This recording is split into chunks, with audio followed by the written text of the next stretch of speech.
a little pressed for time, too. I have cancer. I just walked onto a lot and bought it. I want to do it in the grass. Oh. Really? You...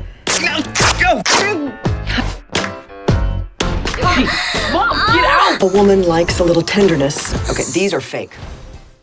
This woman turned up the volume on her speakers and poured herself a glass of 1982 Lafite. She took a small sip, then leisurely spilled the remaining wine on the sofa cushion. Next, she flipped the cushion over and sat down with a very satisfied expression. Why did she act so strangely? Her name is Kathy, a teacher. Not long ago, she was diagnosed with stage 4 cancer and didn't have much time left. Kathy chose not to wail or tell anyone. She wanted to spend her remaining time doing meaningful things. She sought to rediscover herself and make changes, but time was short, so she savored every moment. One day, while teaching, a student named Andrea strolled in late. Andrea didn't like Kathy and often arrived late to annoy her. Normally, Kathy would have been furious, but this time, she just smiled softly without a word. After class, Kathy saw Andrea smoking at the stairwell corner and made her an offer. Lose £1 a week, get $100. Andrea agreed instantly and began her weight loss journey.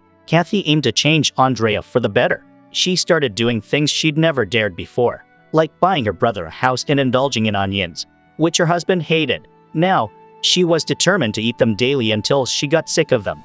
However, Kathy worried most about Adam, her mischievous teen son who was always up to no good. One day, after pretending to be injured, Adam scared Kathy, who threw a fake severed finger at him. That evening, Adam thought his mother had committed suicide in the bathtub as part of a prank, but it turned out she had just trapped him in the bathroom to clean it as punishment. To bond more with Adam, Kathy planned to build a pool, but a neighbor called the police, halting her plans. Furious, she confronted the neighbor. Their first ever conversation. At home, she found her husband eating raw onions to show his affection, despite it making him nauseous. They embraced passionately, but were interrupted by a call from the doctor, causing her husband to suspect an affair. Though Kathy stayed silent, overwhelmed, Kathy dragged the sofa she hated outside and burned it, watched confusedly by Adam. She also resented her family's habit of not closing cabinet doors, always having to do it herself. Finally, she canceled Adam's summer camp to spend more time with him before she died.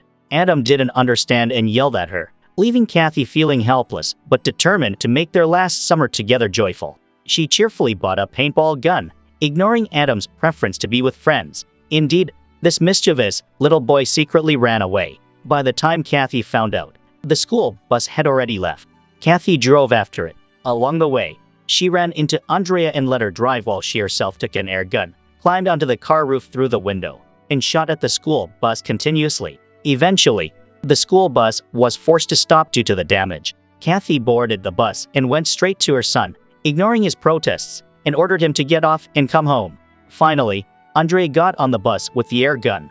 Adam, sensing trouble, reluctantly packed up and went home. Although his son was not pleased, Kathy was very happy. She changed a note on the calendar from Adam is not home to Adam is at home. She knew her fun holiday was about to begin. At midnight, this woman sneaked into her son's room, laid a mattress on the floor, and slept there. Kathy slept next to her son, trying to spend as much time with him as possible. Kathy had discovered she had terminal cancer and did not have long to live, but she didn't share this with anyone. Her husband thought she was having an affair with the doctor and had left home. Her son thought she was crazy, always monitoring him. Kathy didn't see it that way. She just wanted to spend her remaining time with her family. The next day, Kathy found a tandem bicycle in the storeroom and wanted to go cycling with her son. At this time, her husband came home in an electric cart to collect his belongings. He scolded her immediately upon seeing her, complaining that since leaving home, he had not had a pair of socks. So he came back to collect all the remaining socks in his drawer and conveniently take a picture hanging on the wall. Kathy ignored her husband's troublemaking, knowing that one day he would understand everything. Adam was very upset about not being allowed to go to summer camp. Kathy stopped her son from going out and showed him the surprise gift she had prepared, but Adam looked at it with disdain. He ignored his mother, who was very happy, immediately quelling Kathy's joy. With no one to accompany her, Kathy attended a meeting with other cancer patients, hoping to find some consolation from them. She told everyone she had terminal cancer, but had not told her family. The other patients looked at Kathy in surprise. Suddenly, She felt she didn't belong there. What she needed was not sympathy, but to be treated equally. But that day, sympathy came to her automatically. A cancer support group came to her house one by one, bringing nutritious meals. They thought Kathy, the poor thing, needed care. Kathy was afraid their actions would expose her condition, so she hid her illness from everyone. The next day, Kathy was awakened by the neighbor's dog licking her. She didn't understand why the dog had recently started following her. With no other choice, Kathy had to return the dog to the neighbor every day. This made her relationship with the neighbor closer. That day, Kathy hurried out. As soon as the car started, she hit something. She quickly got out of the car and found she had hit the neighbor's dog. Kathy hurriedly took the dog to the hospital. Soon after, the neighbor, Marlene, arrived at the hospital. The first thing she cared about was not the dog but Kathy. When Marlene's husband was dying of cancer, the dog had never left his side. The dog knew Kathy was having health problems, so it kept following and staying close to her. Thus, the neighbor was the first to know that Kathy had cancer. This also made them even closer. The woman had just returned home and saw from outside the door to inside the house lined with beautiful shells. She followed the shells and saw her husband had created a small sand pit inside the house. Yes, he had come back to beg her forgiveness. The days without Kathy were unbearable for him. He wanted to come home, and this was what he wanted to do for her. He knelt down and repeated sweet words as before. Hearing her husband speak sweetly, Kathy was somewhat moved. But now what she cared about most was who would clean up the sand. Her husband's childish behavior inspired a bold thought in Kathy. She withdrew all her pension funds for the second half of her life to buy a red car. This was the first time Kathy spent money without thinking. Although her brother laughed at her, she was determined to live happily for the rest of her life. Kathy drove to the doctor's house and invited him out for a meal. At the restaurant, she spotted a tank filled with fresh lobsters, trapped and ready to be caught for cooking. Kathy felt sorry for the lobsters and wanted to buy them all to set them free, but the restaurant refused to sell them regardless of the price she offered. This infuriated her. She stole a lobster and drove away.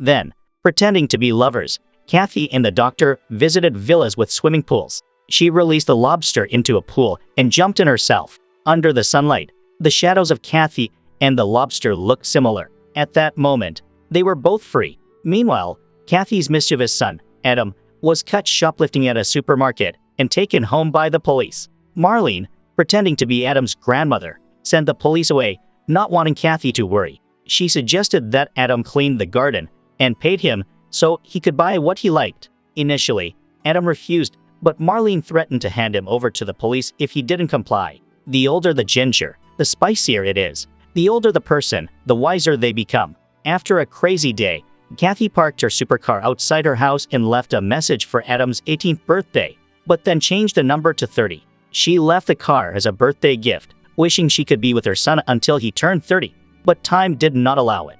The mother was a bit crazy. Upon opening the door, she found her son watching a sensitive movie. Both were shocked, and the son quickly turned off the computer while the mother quickly closed the door. After a moment, Kathy pushed the door open, wanting to talk to her son and watch the movie together. She even commented on the female lead of the movie. Unable to bear it any longer, the son left the room in anger, and an argument ensued.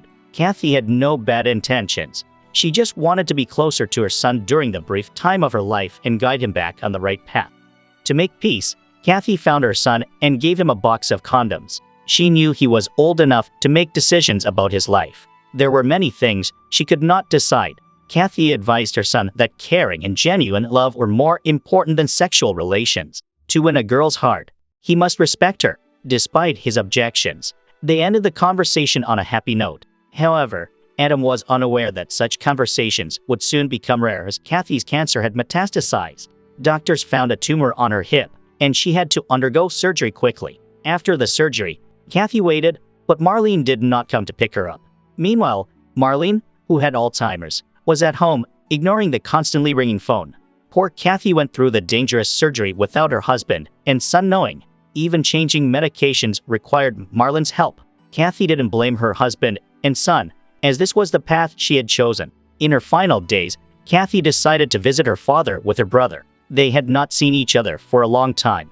In fact, Kathy's father was a miserable and stingy man who never cared about his family and was arrogant. But in her last days, she no longer cared about that. Her brother was very environmentally conscious. He ate leftovers, lived in the park, and was highly independent. Kathy had always disliked her brother's lifestyle, but now she wanted to join his group of garbage collectors. She wanted to experience her brother's life. When they arrived at their father's house, he was not surprised to see his daughter suddenly visit, but instead, he focused on watching football. Kathy initially wanted to talk to her father, but he did not bother, ignoring her completely. In the end, Kathy left sadly, carrying her mother's ashes with her. Kathy and her brother scattered their mother's ashes in the river so she could follow the current wherever she wished. Kathy took this moment to reveal a truth to her brother. Sean intended to console her with a few words, but found himself speechless, ending up only able to cry. Unable to bear Sean's distress, Kathy then claimed she was just joking. Sean's spirits lifted again. He held no grudge against Kathy since nothing was more important to him than his sister's well-being.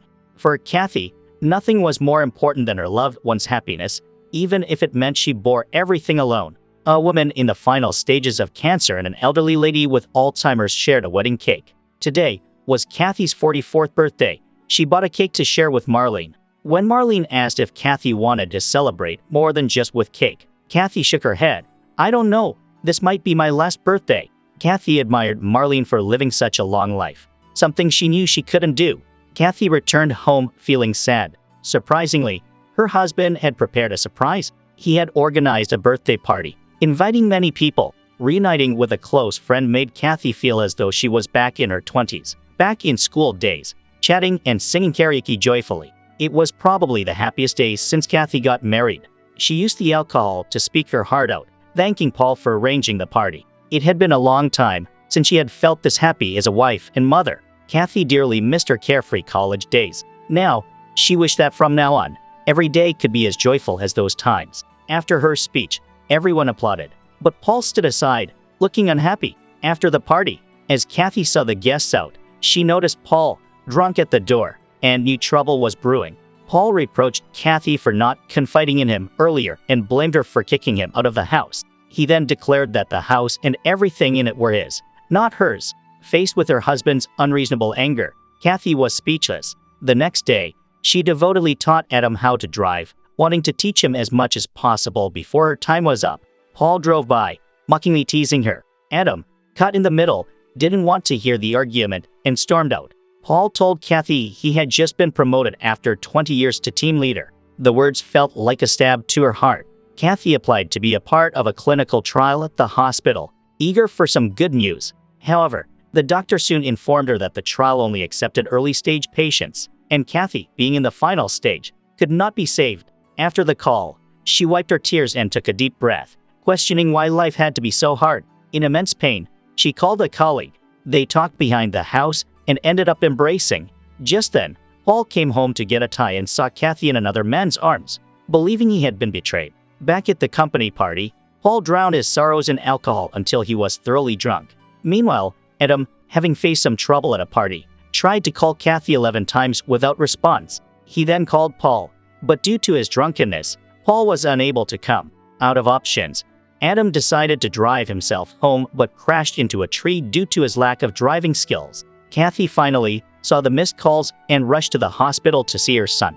Fortunately, Adam was unharmed. After this incident, Adam became more well-behaved, no longer as mischievous. Only when a person's life is in danger do they truly grow up and understand the importance of love. Outside the hospital, Kathy found Paul and gathered the courage to talk. She had never wanted a divorce. She just needed to escape reality to calm down. That day, as Kathy passed a church, she saw a sign on the door that read, "God gives us a second chance. Do you want to start over?" This was exactly what Kathy wanted to ask. She inquired of Marlene if God took away human serenity. Marlene responded that reality remains reality, and one must face it. Later, Kathy found Paul. He was shaving his thick hair with clippers, thinking he needed to be bald because he believed Kathy's illness would cause her hair to fall out. Kathy looked at her husband and finally smiled, knowing her cancer was terminal and she would not lose her hair. Paul never gave up and thought of many unusual ways. Although ineffective, they were well-intentioned. The two discussed and temporarily kept their son in the dark. But given Paul's straightforward nature, keeping a secret proved challenging. He almost revealed it to Adam a few times. He told Adam that wherever he went, he should have his mom with him because they were a family and should always be together. Adam was puzzled and didn't understand why his dad would say that.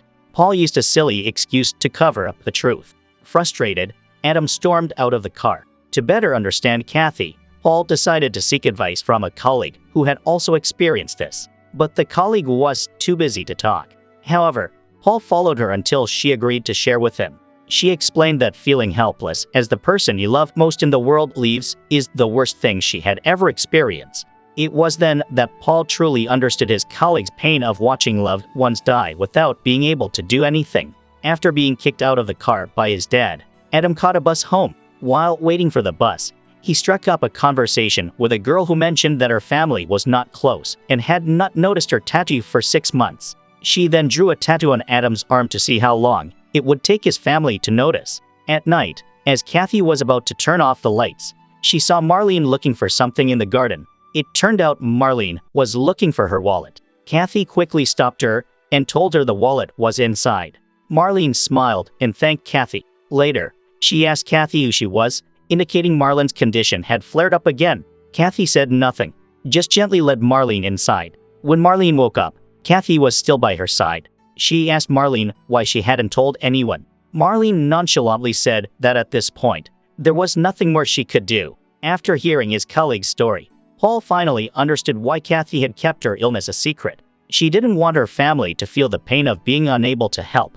Meanwhile, Adam went downstairs ready to go out and play, and Kathy nodded in agreement. Of course, Adam was always Kathy's biggest concern, but now, she no longer wanted to impose too much on her son. Kathy woke up in bed, opened her eyes, and looked at the photos on the ceiling. Paul had been up very early, doing housework and even making breakfast. He wanted to bring the best to Kathy and share the pain of illness with her. Not wanting to disappoint Paul's heart and desiring to see her son grow up, Kathy had previously resisted chemotherapy, but now she decided to give herself a chance. She met with the doctor, hoping he could experiment on her. As long as there was hope, she could still live. Recently, Kathy discovered Adam always smiling at his phone, knowing her son was in love. She quickly picked up the phone and called the girl, telling her that Adam really liked her and hoped they would soon fall in love. Her son's love made Kathy very worried. The next day, the doctor took Kathy to a bee farm, where a bee stung her, but it wasn't effective. Meanwhile, Adam's date also ended. As the girl was about to leave, Adam called her back, intending to confess his feelings, but too embarrassed to speak. The girl took the initiative to kiss Adam, which made him extremely happy. Adam should thank his mother for making his relationship smoother. After dropping the girl off, Adam helped Marlene fix a clock, but she suddenly had a memory loss episode, pointed a gun at Adam, and ordered him out of the house. Terrified, Adam quickly ran outside. When Paul learned of the incident, he immediately went to the house to look for the gun, but couldn't find it. When Marlena woke up, she didn't know where the gun was hidden. Paul ignored Marlena's emotional plight and warned her to stay away from Adam in the future. Tearfully, Marlena didn't say a word, but she made a terrifying decision. She wrote a letter to Kathy and then ended her life while still lucid. When Kathy returned, she found Marlene had passed away, and they could not meet one last time. It was a cheerful funeral, with everyone in good spirits. Though Marlene had died, she departed with pride and sincerity, likely enjoying the atmosphere she most wished to see. At the funeral, Marlene's daughter told Kathy that the will left the house to her, but Kathy declined, passing it to Marlene's daughter. After the ceremony, she received a letter agreeing to build a swimming pool. Kathy silently thanked Marlene. Finally, Kathy had the pool she always wanted. Just as life brought some joy, Kathy received bad news. The treatment was unsuccessful, and she considered chemotherapy with interleukin, but worried about the severe side effects. Kathy hesitated, preferring to die gently rather than disfigured. Back home, she found Marlene's daughter there. They sent Marlene's dog away, disposing of her goldfish. Kathy then understood why Marlene left her the house. Angered by the empty house, Kathy argued, and Marlene's daughter eventually left. Then, Kathy received good news. Sean and her best friend were in love and expecting a child. After living for over 40 years, Kathy finally became a grandmother. She decided to undergo interleukin treatment to watch her grandson grow, unbothered by the prospect of disfigurement. Before starting chemotherapy that evening, Kathy disclosed her cancer to Adam. Adam remained calm, more concerned with dating his girlfriend than his mother's illness. Paul scolded him for his indifference. The next day, Paul accompanied Kathy to the hospital, where she drifted off after taking medication. Sneaking out to date, Adam secretly took money from his mother's purse. As he left, he found a key Kathy had left him, leading him to a garage. Inside was a sports car, surrounded by photos of him and his mother, and many gifts. Overwhelmed, Adam finally understood his mother's immense love. In the hospital, Kathy dreamed of freely swimming in a pool, with Marlene joyfully dancing above. The movie ended there, reminding viewers of the importance of valuing time. What are your thoughts after watching this movie? Let us know in the comments below. Thank you for watching.